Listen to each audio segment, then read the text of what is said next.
Hola, ¿qué tal? Mi nombre es Matías el Negro González. En esta oportunidad les voy a traer un video que es una pregunta que me estuve haciendo yo durante muchos años y veo que en esta pandemia se ha profundizado mucho, ya que he visto gente poniendo en venta sus instrumentos, otros dejando, no sé si temporal o definitivamente, su actividad, pero en un punto todos hemos pasado por esta pregunta: ¿para qué carajo hacemos música?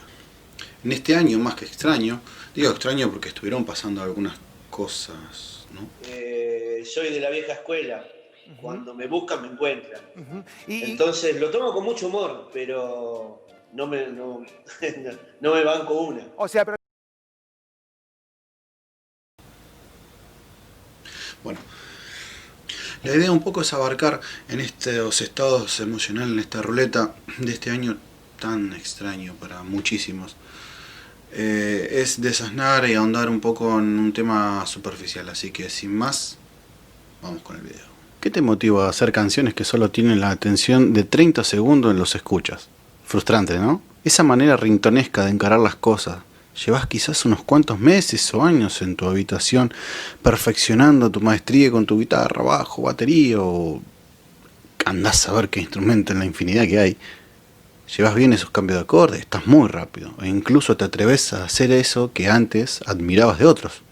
Y de ahí se desprende una idea. Che, ¿y si me dedico a la música? La idea de ser parte de la música es de corazón adolescente, de ese que hace más de medio siglo llevamos, creo que casi todos.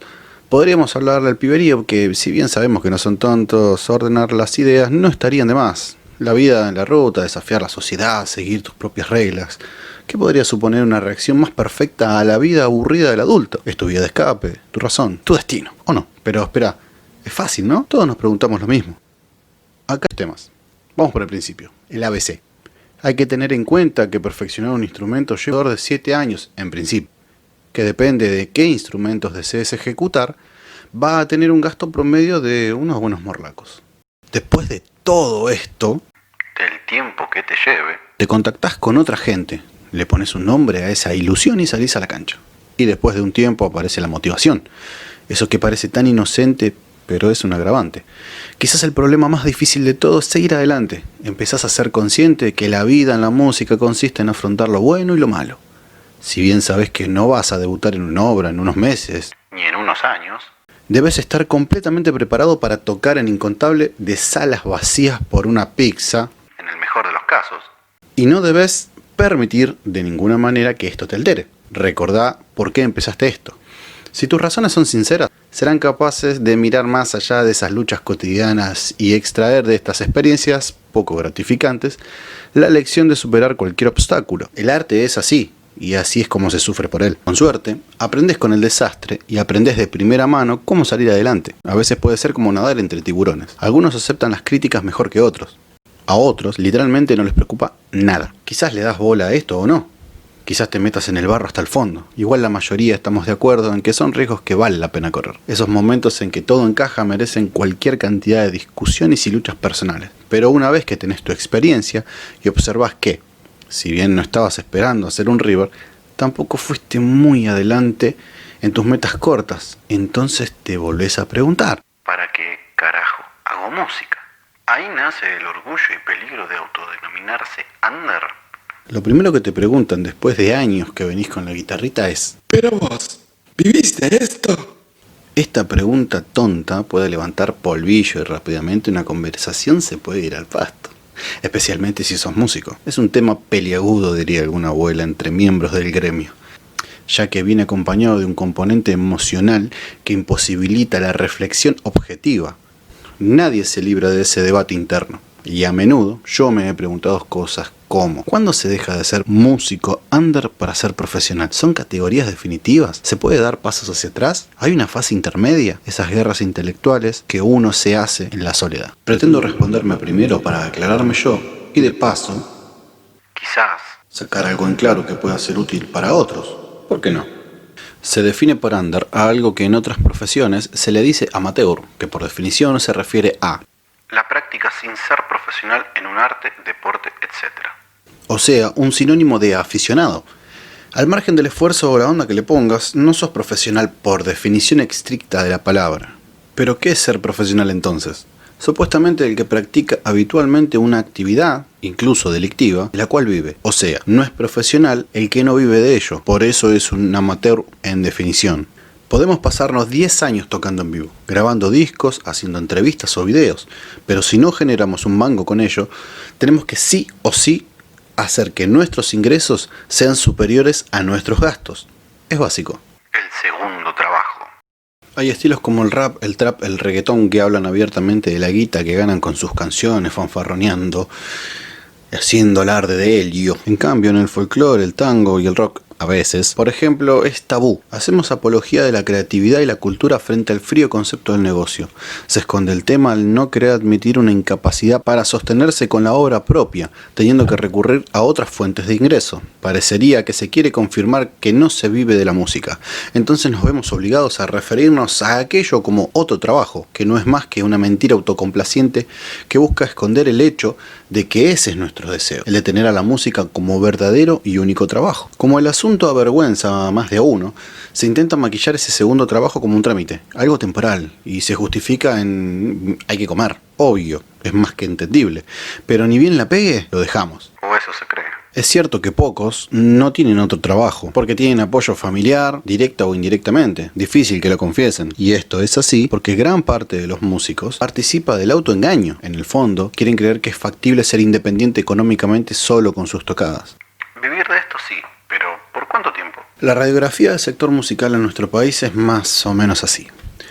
Los que generan beneficios de la música se colocan en extremos opuestos. Por un lado tenemos las estrellas consagradas y por el otro lado los obreros de la música. Músicos todoterrenos que tocan incansablemente de gira en gira con lo justo y necesario para seguir adelante. Está la mayoría de intérpretes, los amateur o under. En el medio, aún con todo, algunos músicos luchan y finalmente consiguen ingresar un dinero decente. Son muy pocos los que aprovechan la oportunidad o pueden capitalizar esto como un modo de vida. Pero ¿qué pasa entonces con la música? Pasa que una minoría alcanza a generar ganancias y de esta solo un porcentaje muy reducido puede mantenerse en el negocio de la música con el paso del tiempo. Para muchos se trata de una trayectoria que apenas dura unos años. Algo bonito que recordar antes de pegar la vuelta al temido segundo trabajo otra vez. Pero todo no es caos y destrucción. También hay artistas que han aprovechado los buenos años para hacer contactos en el mundo de la música, consiguiendo así vivir de algo que, si bien no es tocar, está directamente relacionado. Productores, técnicos de sonido, promotores, colaboradores en prensa y radio. Son ejemplos de optimistas que logran al menos acabar en un punto distinto del cual empezaron y más cerca de lo que aman. En cualquier caso, sigue tratándose de un subequilibrio, un plan B, aunque no sea el ideal. Tocar por hobby. Ahí la pregunta es, ¿el tocar canciones por afición es el equivalente a salir de pesca uno de cada 3 domingos? ¿Sin ambición, sin deseos de grandeza, sin la más mínima intención de ser reconocido por el talento propio? Este músico sin pretensiones es precisamente el amateur. Se asume de él que es un principiante eterno y que no tiene incentivos para mejorar, ya que solo toca para divertirse. Si bien no es un terrible crimen que lo condena a muerte, ni tampoco eso lo lleva a ser un indisciplinado en la práctica, en realidad esta es una visión distorsionada que no hace justicia al diverso abanico de perfiles representados dentro del mismo mundo, que muchos compositores e intérpretes con ínfulas no terminan de entender, o les ha costado en lo suyo, es que puede ser una vía artística muy activa, sin la necesidad de que la música sea nuestra prioridad número uno. Podemos escribir canciones, tener una banda, ensayar, grabar discos, no hay ninguna diferencia hasta ahí. De lo único que nos deshacemos al tocar por hobby es de la obsesión de triunfar. Triunfar le llamamos al objetivo que vos tengas planteado en la vida musical. Y de las horas empleadas en elegir una estrategia más eficiente para llegar a un público más amplio. Si es que, reitero, es tu objetivo. Después de todo, al final se trata de dormir mucho más tranquilo por la noche, dedicándose únicamente a aquello que a uno le gusta. Asumiendo que lo que nos guste sea tocar música, no venderla. Déjalo entonces. El fantasma que nos persigue a todos los músicos que tras varios intentos no cumplimos las expectativas en el de dejarlo todo, con el paso de los años mirando en retrospectiva, parece que se convierte en una carrera de fondo entre aspirantes, un ejercicio de aguante donde poco a poco los que son más no bancan la toma.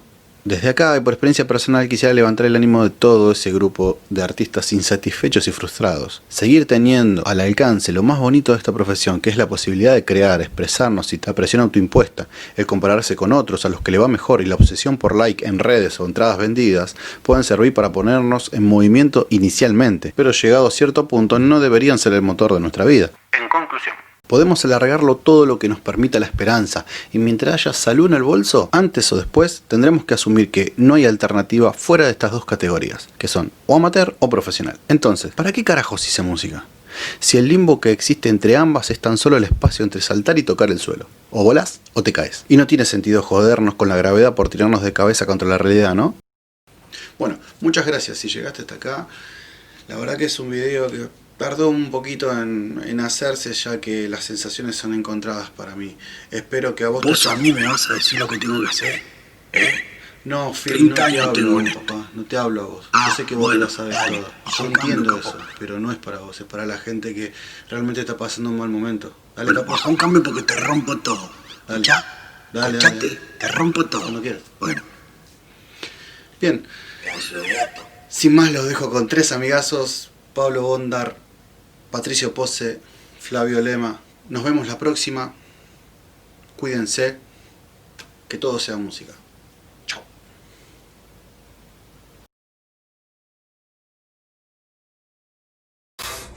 Hola a todos, soy Patricio Pose. Hola, mi nombre es Flavio Lema.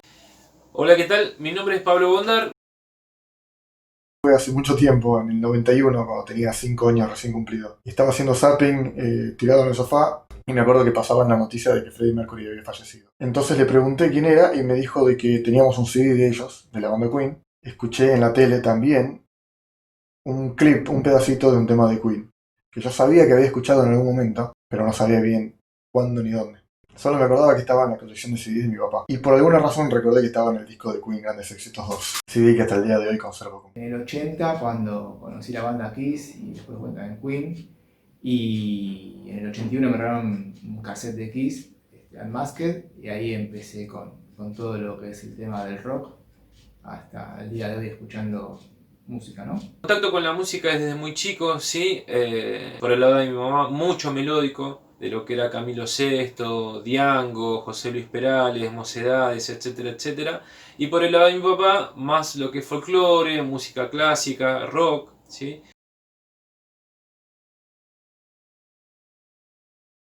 Fue en el 2008, cuando yo ya tocaba en mi banda en Serpentor y nos estaba yendo bastante bien. Recuerdo clarísima la noche de febrero del 2008, que cerramos el Kryptonite Show en Miami, y me acuerdo bajarme del escenario, salir al estacionamiento y decir no toco más. En el año 2005, después de ir tocando desde el año 88 en bandas, llegó un momento como que hubo una saturación en el cual estaba más tiempo quizás buscando músicos que tocando. Y eso me hizo alejar un poco de estar tocando en bandas, seguir dando clases, pero tuve un parate en el cual yo, el solo hecho de pensar de que tenía que buscar un músico ya es como que me quitaba las ganas de armar algo o tocar. No tuve conflictos con la música. Yo soy de la idea de que uno no elige la música lo elige a uno, es algo que entra y queda ahí, está constantemente trabajando dentro de uno, inclusive la mayoría de los que componemos y hacemos música ya tenemos música de fondo en la cabeza, venimos ya con música incorporada. Me han agarrado a veces bajones, pero por un tema de no tener el tiempo de poder dedicarme a hacer mis canciones. Ya para el que tiene canciones en la cabeza es un lugar que está ocupado, y si de alguna manera uno no lo plasma, siente siempre ese peso de querer largarlo. Entonces, bueno, a mí un poco la tecnología me ayudó a poder sacar de la cabeza canciones y volcarlas.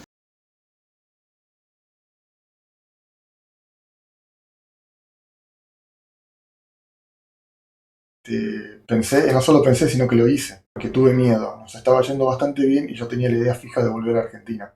En ese momento estaba viviendo desde los 13 años en Estados Unidos y tuve miedo de que si seguíamos creciendo no iba a poder volver al país. La segunda vez que quise dejar fue después de 5 o 6 años que estuve como encargado de uno de los locales de instrumentos musicales más grandes del mundo en Estados Unidos. Yo era uno de los encargados en ese momento del local más grande de instrumentos musicales del mundo por metro cuadrado. Todavía lo sigue siendo. Y estaba a cargo particularmente, personalmente, de un stock de $2.5 millones en guitarras. Entonces era todo el día guitarra, guitarra, guitarra, guitarra. Comía, respiraba y dormía guitarra. Hasta que un día no pude más y dejé. Lo bueno es que nunca dejé del todo porque fue en el momento que decidí enfocarme en la grabación, cambiar mi carrera de músico a productor e ingeniero de sonido. ¿Cómo lo resolví? Bueno, tuve la suerte de que mi amigo Beto Samarvide me haya invitado a ser el guitarrista de Logos en el último tour de Logos en el 2011 por 13 ciudades en México. Era una oferta a la cual no podía decir que no. Y el subirme al escenario de nuevo, que tanta gente esté tan feliz de vernos, fue algo increíble. Aparte de que, bueno, para el tiempo me abrió las puertas a tocar en los 30 años de luchando por el metal en Argentina. Así que recién empecé de vuelta en el año 2012, en noviembre. Digamos, fue como que hubo un reseteo y quise volver a tocar de vuelta, a buscar músicos, y ahí empecé con Ignis y hasta el día de hoy que estoy tocando con la misma banda. Con cambios también de formación, pero viéndolo de otra manera, y hubo cambios como en toda banda, pero no, digamos, ya vengo curado de las otras veces. Muchas veces dejé trabajos por dedicarme a la música, no me fue bien, por lo menos las 2 primeras veces, la tercera vez sí ya me pude dedicar a la música.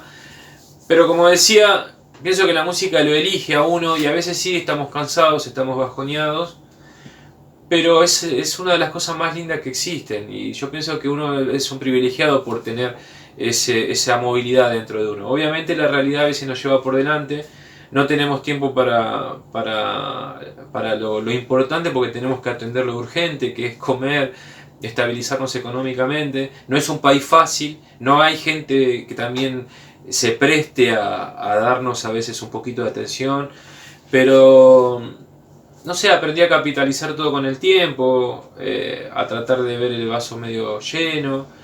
Inclusive en fábricas donde ya un poquito tenía que dejar la música y dedicarme a laburar y estaba 12, 14 horas, 17 horas por día trabajando, trataba de buscarle la vuelta como para poder después arrancar. Y hay veces en las que sí necesitamos descansar, estamos cansados. Cuando empezamos a tener familia también necesitan de nosotros y a veces tenemos que ir postergando cosas, pero siempre estamos a tiempo de volver, ¿sí?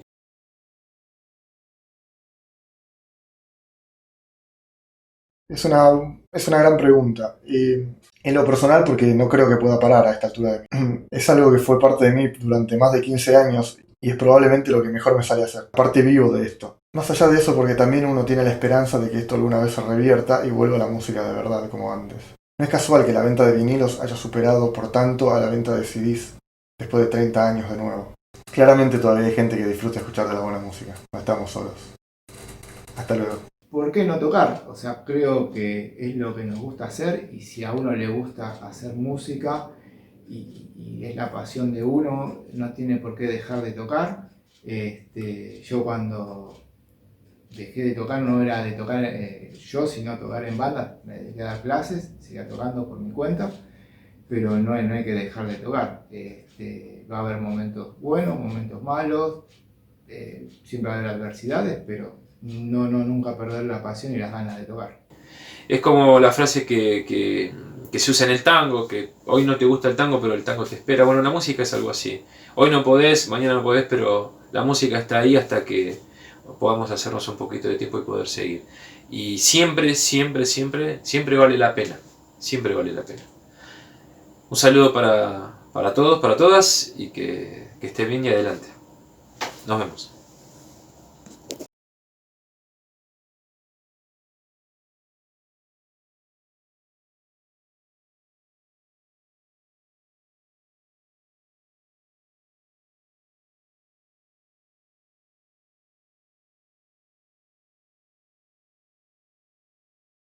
Y deja de decirle a los pibes que tienen que ir a estudiar, porque yo tengo la universidad de la calle y a mí, bueno, yo te digo no.